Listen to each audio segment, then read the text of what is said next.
Le premier recensement numérique d'Afrique du Sud aura lieu du 1er au 31 février 2022. Le dénombrement de la population à l'échelle nationale sera effectué par téléphone, par comptage numérique, assisté par ordinateur et par des visites physiques à domicile. La South African Statistics a appelé toutes les communautés à s'inscrire avant la fin du mois de janvier pour le décompte en ligne. Le recensement numérique a été introduit pour s'assurer que tout le monde est compté tout en évitant les contacts en personne en raison de la pandémie de Covid-19.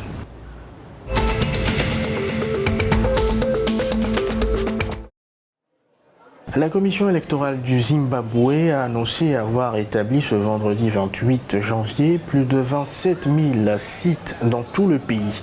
Cela entre dans le cadre de l'exercice intensif d'inscription biométrique mobile des électeurs qui débutera le 1er février 2022. La commission électorale avait initialement prévu de lancer les inscriptions le 6 décembre 2021, mais l'a reporté jusqu'à nouvel ordre. Cette campagne va désormais se dérouler par phase du 1er au 28 février et du 10 au 30 avril.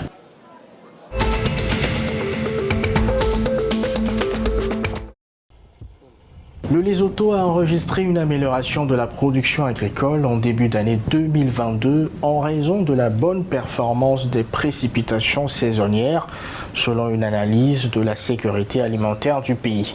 D'après l'étude, la production agricole devrait donc stimuler l'économie à une croissance modérée de 2,6%. L'augmentation de la production agricole a également permis d'améliorer l'accès des ménages à la nourriture. D'autre part, l'arrivée opportune des précipitations a permis un démarrage opportun de la saison agricole où plus de 50% des ménages, dans la plupart des districts, ont déjà semé leurs champs.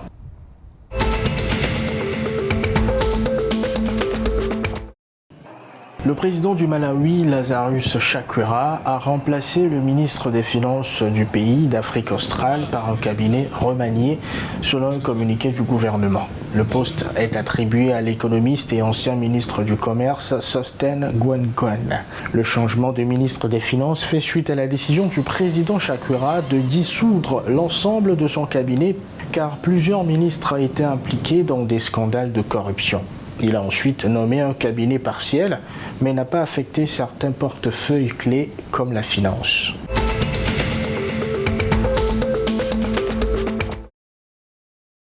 La Banque nationale d'Angola, BNA, a décidé vendredi 28 janvier de maintenir le taux d'intérêt de base à 20%. Elle prévoit un taux d'inflation annuel de 18% pour 2022 et un taux d'inflation de 4% tel qu'établi par la Communauté de développement de l'Afrique australe. Elle a également fixé le taux d'intérêt de la facilité permanente de prêt à 25%.